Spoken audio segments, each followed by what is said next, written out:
take 7 for this one. Good morning and welcome back to the channel. In this morning's Celtic news, Celtic this week will have another Swedish international centre-back. He is flying in as we speak. He's coming to Lionsdown to go through his medical and put pen to paper. It's been suggested on a 5-year deal with the treble winners, and he'll go straight into the squad for the Vid Play League Cup meeting with Kilmarnock on Sunday.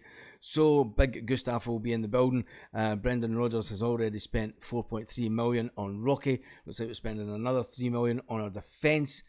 Are Celtic about to bust the bank and spend another £7-8 million on a left-sided defender stroke midfield player?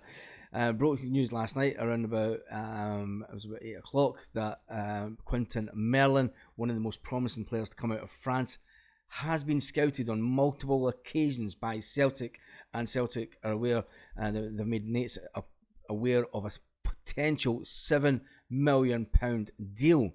It'll be interesting to see if Celtic would pay that much for a 21-year-old, but we've had some success with French players before. As you'll all be aware, he's represented France at youth level from under 16 to under 21. He's been marked as one of the top talents in this country, and you know we love to get excited about French players at Celtic. So I'll give you some stats on him. He is left back. He's not that high. He sits at 1.73 metres. He was born in May 2002. He is French. He has broke through into the French national team. He can play left back or left midfield, and his current market value is sitting around about €7 million, which is around about €7 million, probably about £6.2 million.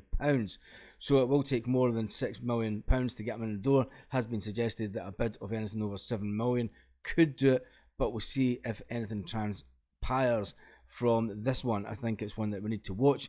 We have been strongly linked with him, but at that money, can you see Celtic really going for someone at that money? We've done it before. We've done it before with French players and been able to sell them on at a good profit. 21-year-old who represents France through the youth setup is now on a wanted list, according to some media sources, and Celtic are top of that. But it's been said that he could go up to €12 million, and if that's the case, Celtic will be priced out the market for the player.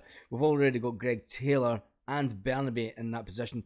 Could it be the fact that Brendan Rodgers, we don't really need to cover in the midfield in that position, but it could be a good signing to sell on, and you know how Brendan Rodgers likes to bring in these types of players and sell them on.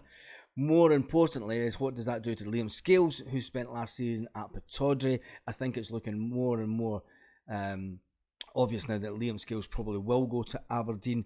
We bought him for $600,000 from Shamrock Rovers in August 2021. Liam Scales is out of contract in June 2025, so Celtic either need to sell him and move him on, or loan him out for a season, but then you're only bringing him back for 1 season to go, so his market value does drop a bit. Liam Scales, he can play left back also, and he can also play centre half. We have lots to cover now, it looks like, in the centre-half position. Would you keep Liam Scales on?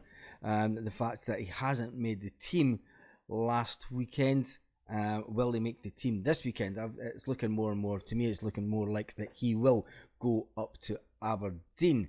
But the fact that we have been strongly linked with this young player, and you've got to think of Odsonne Edouard that we brought in, and he done absolutely amazing. We managed to sell him on. At 21, he's had 64 appearances in all competition for the League One French side. He's represented France up to under 21 level. He's basically a left footer. Would it be a good signing for Celtic? Tell me in the comments. People were getting a bit excited about it last night, but you have to remember, we've got Taylor, we've got Bernabe. Where would he fit into the team, to be honest? Who would you drop out? Would you drop out Greg Taylor, or would you drop out Bernabe? We spent a lot of good money on Bernabe. You're wanting to get some kind of return on that money. So I think he's probably, if he comes in, he would feature in a more advanced role, I'm thinking. But tell me what you think in the comments. You've got to remember, when we went into this summer window, we thought we would be spending this kind of money on players and bringing in sort of 3 or 4 decent players of a good quality standard that are going to help improve us in the Champions League.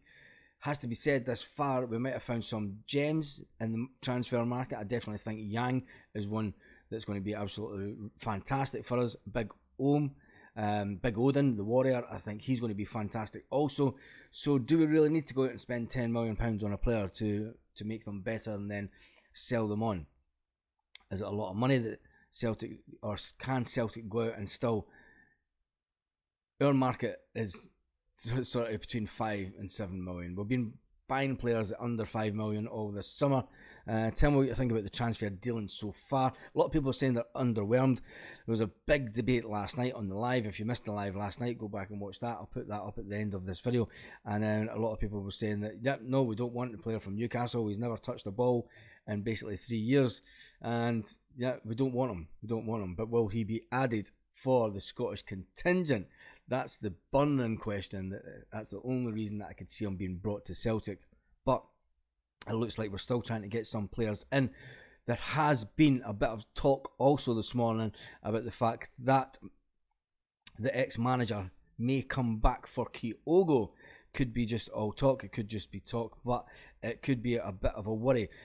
Brendan Rodgers has spoken about Matt O'Reilly also in the last couple of days, and he's basically, I like doing this again, Brendan's come in and he has thrown down the gauntlet to a lot of players, but he wants Matt O'Reilly to score more goals. He wants Matt to score a lot more goals this season. He says he's had a good chat with Matt O'Reilly, and Brendan says, look, he says, for a smooth playmaker, he was told these figures don't add up. That the manager has scrutinised his stats over the last 18 months at Celtic since his arrival, and he said that you need to be scoring more goals. I want you to score more goals. I said I want you to become a midfield player that can score a barrel load of goals for us.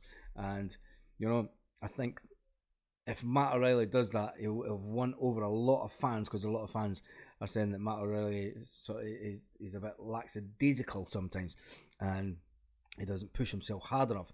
Matt O'Reilly has come out and said that he was maybe pushing himself too hard last season, and that's one of the reasons that he maybe didn't score. He was trying to do as well as he could, and I think Brendan's calmed him down a bit, and he's had a good talk with him. The fact is that if Matt O'Reilly does go on to score more goals, it'll be fantastic, because we need as many goal scorers as we can. The fact that we've only got Kyogo Furuhashi as our only recognised striker fit at the moment. But where does that leave us with the transfer market with just weeks to go? Should we be going out and spending money on another striker? People are saying yes. We've still got to talk about the ongoing situation with goalkeepers at Celtic. It looks like we will go into the season with Joe Hart as our number one. If anything, the only movement we can see is Benji Siegrist might go out on loan, or you never know, he might actually get his agent to find him another club. But he does like it at Celtic, so he's got a bit of a dilemma, because as it stands now, he's been pushed down into third position as goalkeeper, and he is far too good a goalkeeper to be sitting around and playing third and not even making the bench on a weekly basis. So tell me your thoughts on that also. Anyway, that's it for this morning Celtic news. I shall be around this afternoon with any updates, and hopefully Gustaf will have passed his medical, and it'll be all the talk will be about how long a contract that the lad has got. So on that note, have a great day, Celtic fans all around the world. Lit. Roll up to the party, roll up to the party, roll up to the